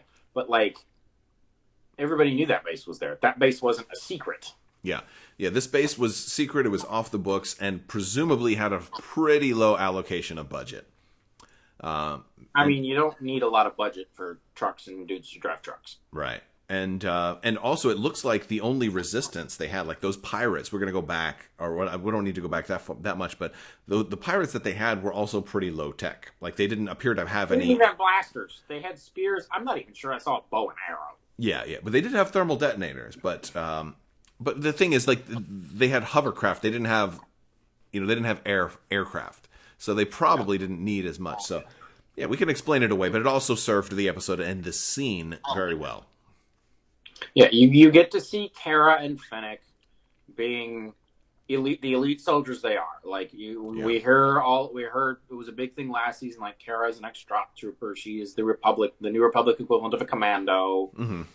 Fennec is this elite sniper to the point that like didn't recognize her work immediately in season 1. So like, well, this is going to go badly. And I want to point out that if any of you guys have not seen the Bad Batch trailer, it does heavily feature Fennec Shand. So you're going to see a whole lot more of her, which in the Bad Batch is pretty much Clone Wars season, 8? Yeah. I mean, really, it's kind of what it is. It's just, since the Clone Wars are over, they had to name it something else. It's going to be super tropey. All of the Bad Batch characters are cutouts. They're going to get more depth. Totally down. Yeah, no, I don't mind. It's not a criticism. It will be popcorn fun. Yeah, it starts out as tropey, but they're going to look, you had 2 episodes to really kind of dive into them a little bit, so you didn't have enough time to, have them have complex personalities. You're going to now have a whole show dedicated. Now it's going to get more complex, and they can draw on all of that other stuff. I bet you Mace Windu is going to show up. Maybe even in that show.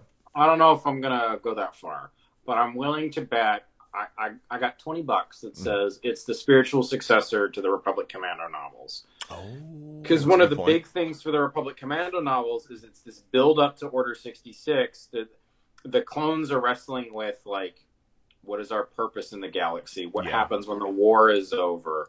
And the Jedi are arguing over in the background, like, what the hell are we going to do with the Chancellor? Yeah. And then Order 66 happens, and it's like, oh, well, that's a change of plans. Yep. And they have to adapt.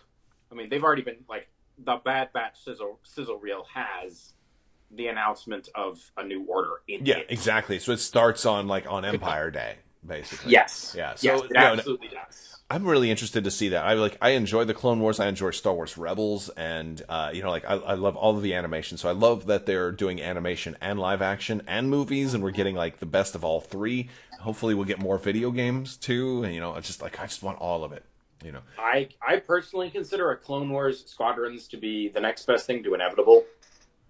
Yeah, Squadrons needs a little more. I'll be honest with you. I bought Squadrons on early, and I played it a lot. But lately, I haven't even patched and got the B-wings yet. I just have been too busy because Armada. Ever since Atomic Mass, the announcement there, and then Armada's Clone Wars, and all this. I've been so backed up on just things to. I'm playing catch up right now. I managed to get on over the weekend for 20 minutes. Yeah, and I screwed around with the B-wing and the TIE Defender, and I'm like, these are both of these ships have a higher skill floor than I'm at. Yeah. And that's the other thing is my skill level has declined since I stopped playing every day, and now I'm like, I'm not a good pilot to begin with. I'll be straight. Yeah. I'm not a fighter pilot. I'm a ship captain. Yes. Oh gosh, because I would love something like that too. I want. Yeah. Right. I don't want to. I could talk about this stuff all day long. So.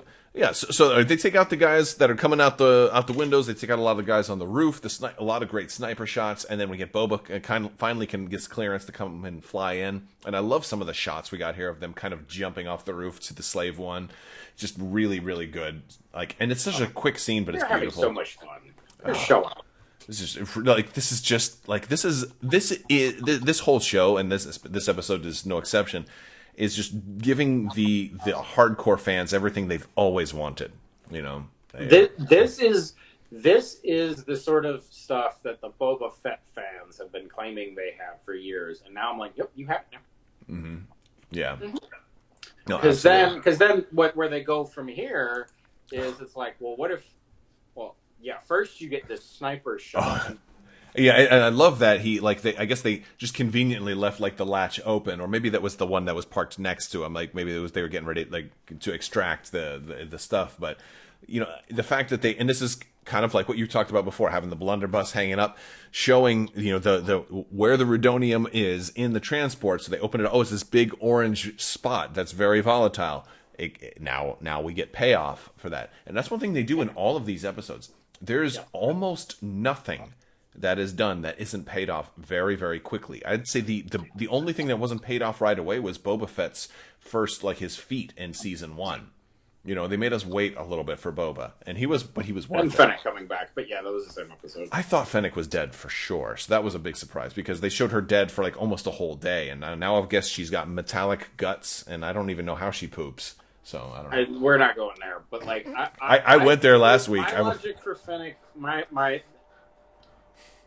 totally had did. they cast anybody other than Ming-Na Wen for Fennec, I would have assumed they were dead. Yeah, she's a big enough name. You do not cast Ming-Na Wen casually. She is not a one episode kind of actress. Yeah, and her contract certainly isn't. Well, that's the other thing. I thought that maybe she might have been a little too expensive to get for multiple episodes too. I wasn't sure. Yeah. Maybe they clearly worked something out. Link says she got mauled. Oh, that's funny because I'm Darth Maul with it. Yeah, you know. But I liked the understated part of this scene here where they're on the transport, they're taking off, and the ties. And Migs just looks over his shoulder casually at Din and is just like, "Can you hand me that rifle?" Yeah. Thanks. And then it's the understatedness of that line. I got to be able to sleep at night.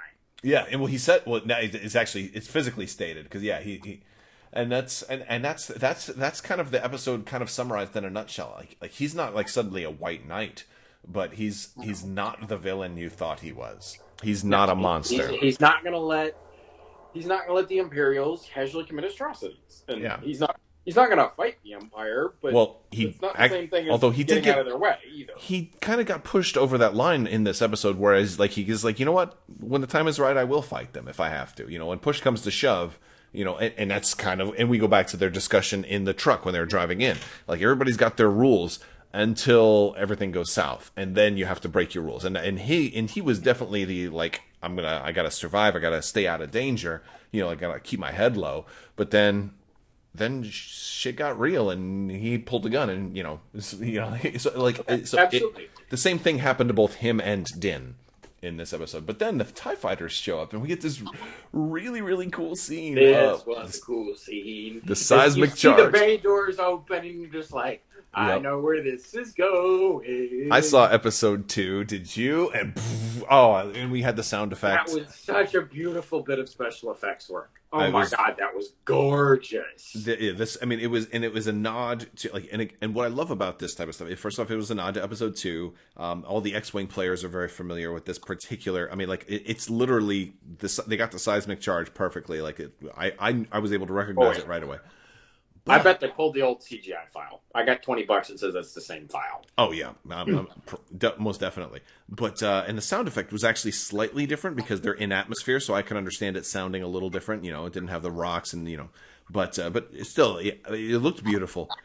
But you didn't even have to. You didn't have to see episode 2 to appreciate the scene. Even if you've never seen Star Wars before in your life, you know what a mine is, right? You know what a bomb is. It was still a great scene. You see the bomb, and it's just like, ooh, this is gonna be big.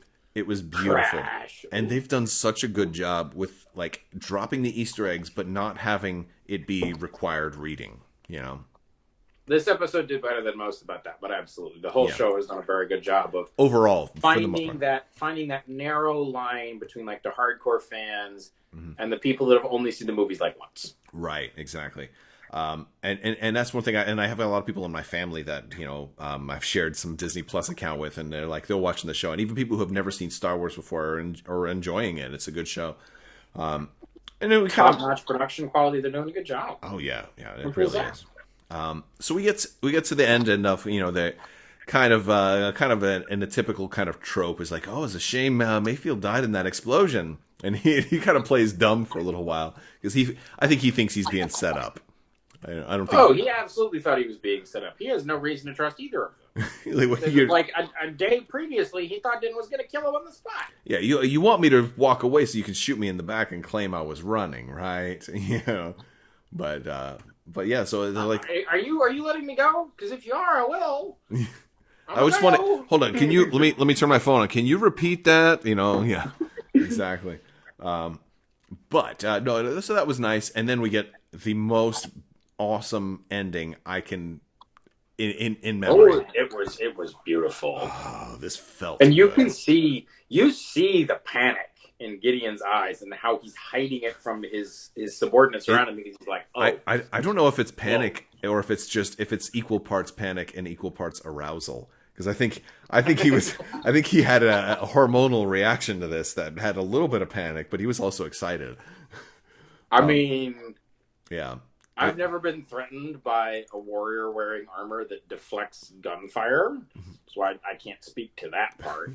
But it was certainly like, and you can tell Din thought about this. Oh yeah, he scripted this, and it was also in the last time, previously on the Mandalorian.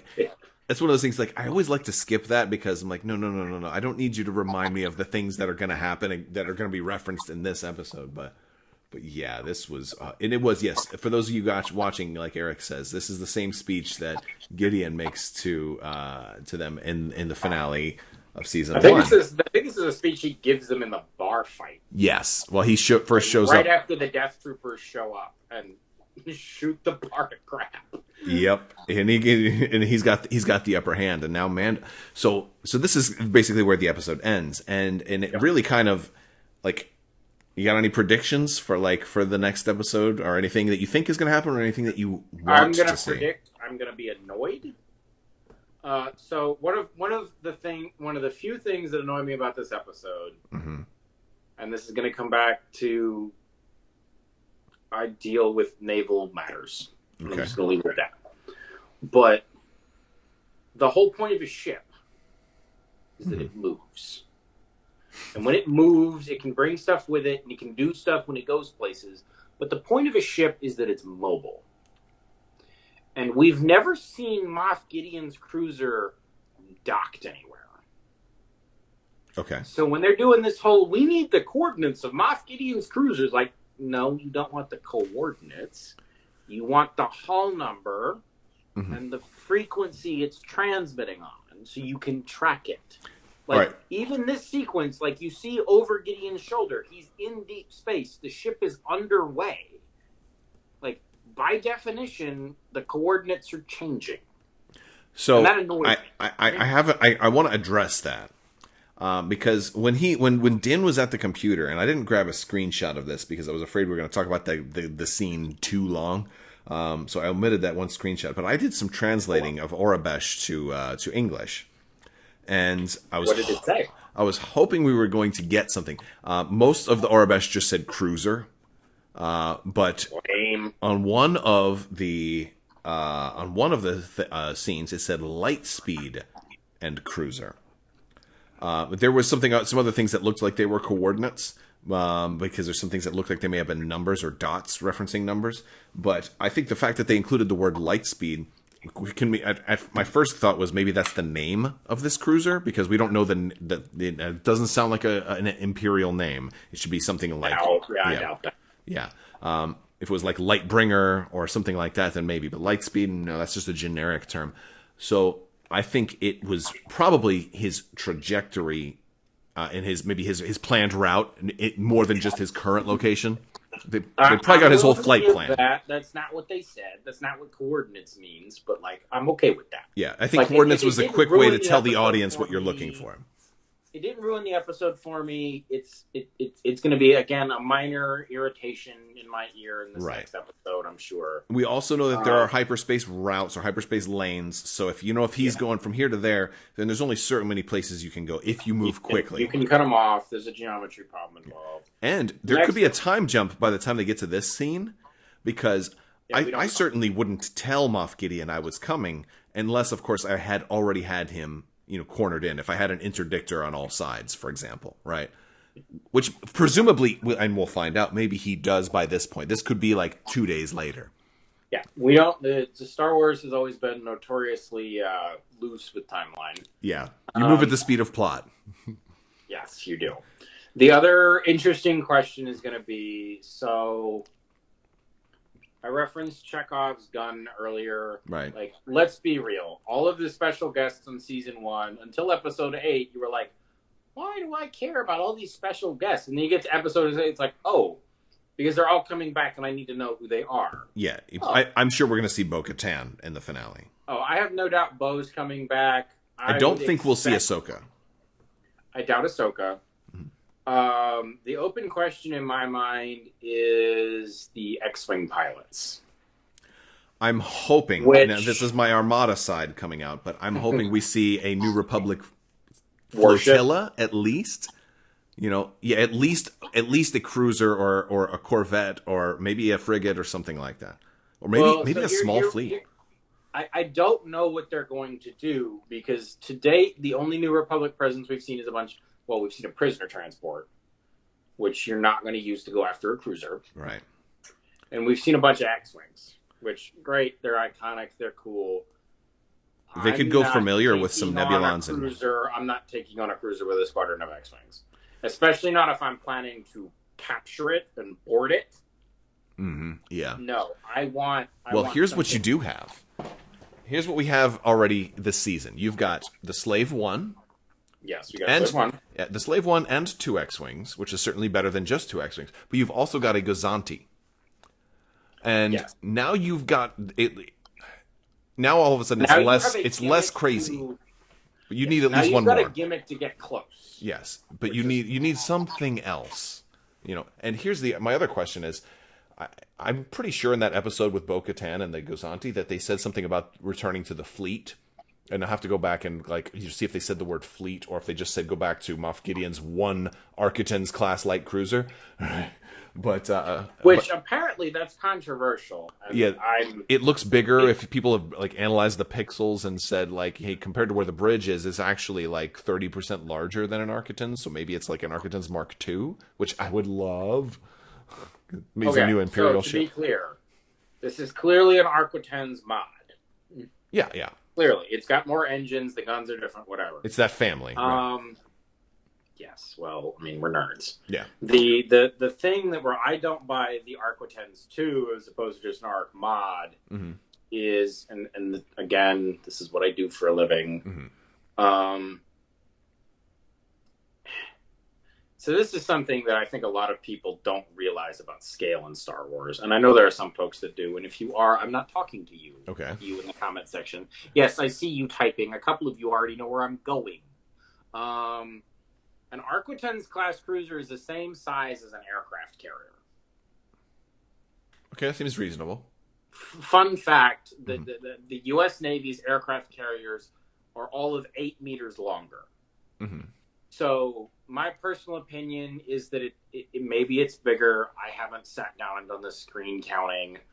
I've seen it contested that the bridge windows are the same size and therefore it's all the same, whatever. The reason I don't buy it is when you see the droids from last episode flying up to the cruiser, that's the same scale. If you've ever been on one of those carriers, if you've ever been in their massive hangar bay doors, that's the same scale. The ship's the same size. But the measuring has been done not from those guys, because there's some deliberation on at one point they go behind, where you can't see them anymore, and how far was that I'm certain that the measuring has been done very carefully. It's from the bridge, basically, from the they took Giancarlo they measured Esposito. Gideon's height and they counted for his boots. Yeah, I saw it. Yeah. As far as how you corner this thing, the other wrinkle is that Mando takes place after the Military Disarmament Act. So there is no longer the Republic Navy that broke the Imperial Navy for them to call for backup, which is one of the areas where this deviates from Legends. Is in the old Legends canon, they kept building ships. This is a setup for Akbar to show up in an MC-90 and half a dozen Nebulons and surround it and just be like, "Look, you have been caught. Come quietly." But in Legends, you have been caught. Come quietly. More like this. Yes, something like that. I can't do a good Mon Calamari accent. I'd love to see you try. I think, guys, let us know in the comments if you want to see him try. But the this is post disarmament act, so it's not it's not like I am not expecting a Starhawk to show up and grab the Arquitens with its tractor beam. You would need him to have like a Star Destroyer at least to warrant that kind of a response. And I honestly was expecting more than one ship. I'm hoping we get like he's like, all right, call the rest of the fleet, and like maybe he's got at least like 2 or 3 ships, like maybe another Gazanti, maybe a second Arquitens or something big, you know. Maybe he's got a Star Destroyer. He might have a Star Destroyer up his sleeve, and this is his when he's feeling subtle. Yeah, maybe its hyperdrive is broken, so it, like he had to take his quicker ship to go pick up the child and come back, you know. Well, I mean, and then the other thing is like this is by Star Wars standards. I mean, I know I just went through like this is a massive warship by real life standards. Yeah, but this is not real life. Right. The Arquitens, by the standards of Star Wars, is a small, subtle ship. And ISD, I mean, the whole point of it in canon is that it's not. Yeah, it was meant to intimidate and be like... Yes, it shows up in a star system and everybody sits up a little straighter. Yeah, exactly. And Gideon is clearly trying to play it slow. He's playing it quiet. He's waiting. He's building his hand before he starts playing his cards. Okay. And I'm willing to bet he's got a Star Destroyer or 2 in reserve that they're just waiting. He doesn't need a Star Destroyer to blow up the Razor Crest from orbit. Oh no, he definitely does not. I agree with that. I think what's going to happen is I think they're definitely going to save Grogu. I think Mando is going to he's kind of one of the things I think we've learned is he's now coming to say like, look, I love this kid. This kid is my son. I'm accepting that. I think he's going to give up on his quest to like give away the kid. I think he's going to like at some point, like after he saves him, he's like, you know what? You don't have to worry about. I'm not giving you away to a Jedi. I'm keeping you. Right? He's still going to find a Jedi to teach him, but maybe like, he's coming along, or maybe not, because it all depends on who they have show up. Because a lot of people are saying, oh, it's Mace Windu or Luke Skywalker. I don't think they'll do that. Cal Kestis is a maybe because he's more recent and the actor is probably like still friendly with Disney and all of that stuff. But my money's on an all new character. My money is on an unknown Jedi that we don't know if he's good or bad, or you know, we don't know his motives, and maybe he's just like that seems not plausible. Yeah, and he said, and maybe he shows up as like surrender the child to me, and Jin's like, no, I don't know you, and now all of a sudden we have huge plot points to develop for season 3. I'm not expecting them to kill Gideon. Oh no, I think Gideon. What saves Gideon's life is the Darksaber. I think there's going to be some point where Bo-Katan is like chasing him down. She wants that, and he has to make a choice. Do I grab my weapon or do I hit the escape pod? And Bo-Katan's like, do I kill him or do I go for the Darksaber? And she goes for the Darksaber. She's going to go for the saber. Yeah, so she'll still win, later. But Gideon manages to get away. And I think you kind of see him kind of go into hyperspace or something like that, maybe in a Lambda or something, maybe even a new small ship, you know, a TIE variant. Maybe he's got a Defender or something. But I think the post-credits scene, kind of the end scene, is you see him kind of going up and flying up to a Star Destroyer, and you see the Chimera painted on the bottom of the Star Destroyer. Then fade to black. Not gonna lie, that'd be pretty cool. Yeah, that would be pretty cool. Because then they have a whole season to cast somebody to play Thrawn if they want to do that. I don't know if they will. And then you also have to ask the question is if he was working for Thrawn or if he just kind of went there and Thrawn is like, who the hell are you flying into my hangar bay? You know, like there's so many questions. He's working for Thrawn. I think Gideon's too arrogant to have a superior. Now, that's not the same thing as he's not working with Thrawn. Yeah, they could be. It could be mutually beneficial. Now, yes, I would even go so far as to say he might be working for Thrawn without even knowing it. Like, because Thrawn could, if anybody could manipulate Gideon, who is formidable, Thrawn, and that could be how you establish Thrawn. It's like, dude, he has this dude wrapped around his finger. Yeah. Yep. And then that's Thrawn's whole thing is that he's the strategist, he's the schemer. It's not at all hard to see that, like, he saw Gideon's plot and he's been feeding him resources, feeding him intelligence, making sure the plot goes along because look, Gideon's building him a super weapon, even if, regardless of what happens with the midichlorian thing, whatever mad science he's up to. What if Thrawn wants the midichlorians? And maybe it's Thrawn asking for them, but he's already built those droids. Those, I mean, we haven't seen the them Dark in Troopers, action. and we're gonna see a big Dark Trooper fight. I'm certain of I that. got $20 that says we are going to see a truly epic brawl with those droids next episode, And we'll find out if they're made of Beskar or not, because a lot of people have said Gideon seems to have quite a bit of Beskar that he can he afford. does have quite a bit of it, just kind of laying around. Yeah, and so I wouldn't be By surprised. the same token, the theories last season were all based around like, what if Gideon is the former ISB agent in charge or former governor for Mandalore? Oh yeah, Because that explains how he got the Darksaber.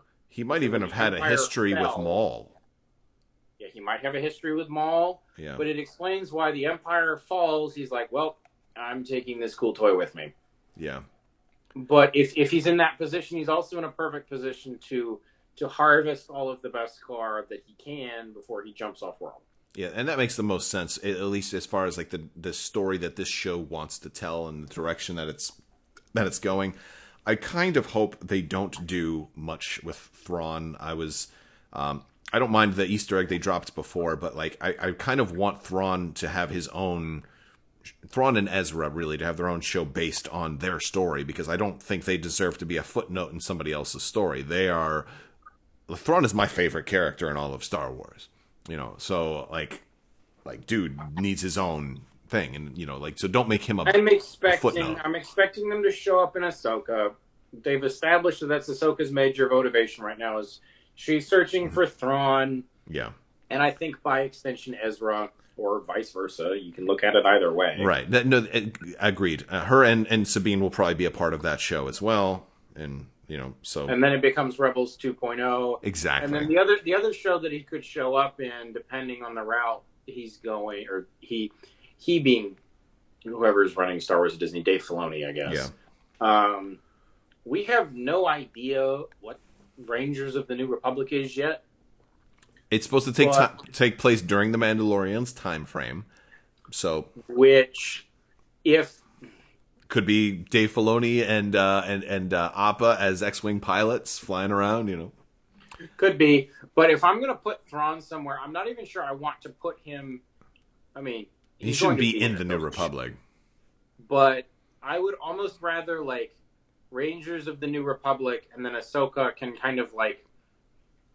Because I'll be honest, if Thrawn's coming back, I want to see him come back with Ezra, and like you said, I want them to be the center of their own show. Yeah, in the unknown regions, so like you don't have to worry about like, oh, but how will he react when the First Order comes back? Who cares? He's doing something else. He's worried about the Grisk, the bigger threat. Battery's dead. No, hush your mouth. But like. We're not going to get a big, detailed Ezra Thrawn show out of Ahsoka. And we already know that, because it's not called the Ezra Thrawn show. It's called Ahsoka. No, I'm gonna potentially disagree with you there. I'm not saying they won't show up and that they won't be big characters. Mm-hmm. But at the end of the day, the show will pick someone to focus on, and the title's already told you who. Well, I think Ahsoka could be, still continue Ezra's training. I think he could easily be a main character, just like how Grogu is a principal character in this show. I think Ezra could still be a principal character in maybe season 2 of Ahsoka. We'll see. Like I said, I might be wrong. Him to show up. Yeah, but the interesting thing that Star Wars could do, and I don't know if they will do this, but they can, is they can go for like what Marvel tried to do with the first couple of Netflix shows, where they're running in parallel around the same plot line. Oh yeah. And then they regularly cross over with each other. Minor characters flip back and forth like there's no tomorrow. And then eventually, after some build-up, we get this one big There we go. That's what happens. Yeah. Well, that's fate. That's fate telling us to go ahead and wrap things up a little bit. But I think there's definitely a lot of stuff. I hear some people in chat talking about Sebastian Stan, who definitely looks a lot like Luke Skywalker if you put him in the right hairdo. Like, he really does. And I think there's a chance that they'll do that. But I don't want him to show up in this show. I'd rather him get his own show. Like a Luke's Young Jedi Academy, or like even just a mini series. He's just such a central character. Like, yeah, if you put him in this show, all of a sudden you've changed the whole. You put the biggest character in all of Star Wars, as and made this whole show is now about him. It's not going to work. You pull all the spotlight off of who the show's actually about. It's going to blow up in your face. Look, now in the event that they actually do that, and I have to eat my words, I'm going to put the caveat out there that's like, there may be a way to do it without like ruining the show. Like, I'm not gonna lie.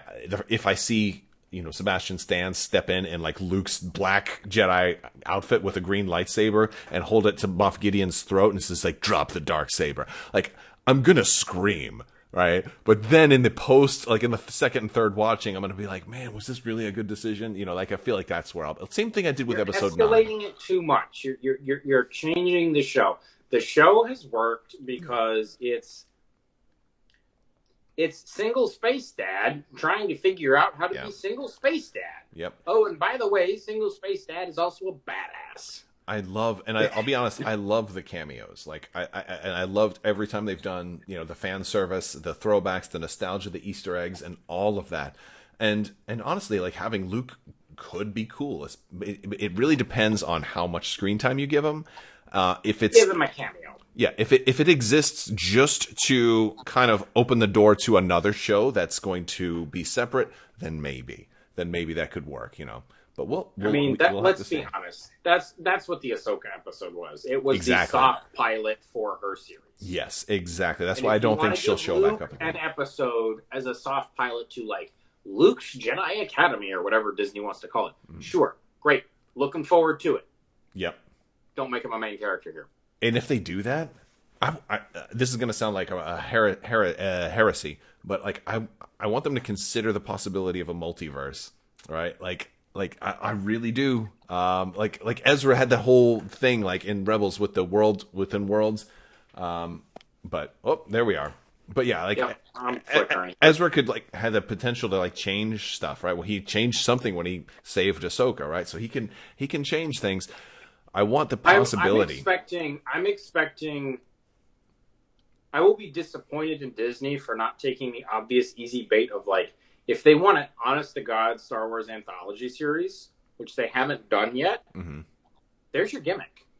Yeah, you give some other Jedi, or it doesn't even have to be a Jedi, just another character gets trapped in that, what do they call it, the world between worlds or some such. Give Luke a window into Kylo Ren, and he's like, whoa. And he talks to Leia, he's like, your son's going to embrace the dark side. I can't train him. Poof, everything changes. Now Luke's got his own show, and now there's stakes. You do a bunch of what ifs. Now there's consequences. Yeah, no, like, gosh. All right, I'll be honest. Some of my favorite Star Wars stories, and also some of my most hated Star Wars stories, but here we are, were the old What If comics. Yeah. Like, there's one that ends with, like, Leia is now Palpatine's apprentice, and, like, one of the last pages is Darth Vader walks into a meeting of the Rebel Alliance in, like, this white armor. Oh. And it's patently ridiculous, but it's also really cool that they're like, what if Luke and Leia were swapped? Up and turned left instead of right? Exactly. I would love. I mean, they're doing it with Marvel, so I think it's only a matter of time before they do it with Star Wars. And not at the top of my list. The Marvel one's a hit. Oh yeah. If the Marvel one's a hit, this is guaranteed. You could take Luke and Leia, swap them, make Leia the farm girl, make Luke the young, arrogant prince from Alderaan. You know what? That would be hilarious. You can do so many things with that. All right. Well, let's go ahead and wrap it up. Matt, I want to thank you so much for hanging out tonight, and it's been excellent talking Mando chat with you. Let's hope for a fantastic episode next week. And I don't think I need to hope, but I will. Yeah. All right, and all you guys watching from home, thank you guys so much. Thanks for interacting, and we will talk to you later. Look for more stuff. We're gonna be talking Armada, hopefully soon. Maybe, hopefully sooner than the Super was. Maybe super sooner than Christmas. Maybe if the stars line up, then hopefully sooner rather than later. If the stars line up, I'll go start pushing them around in the sky. All right. I want to thank you guys so much, and as always.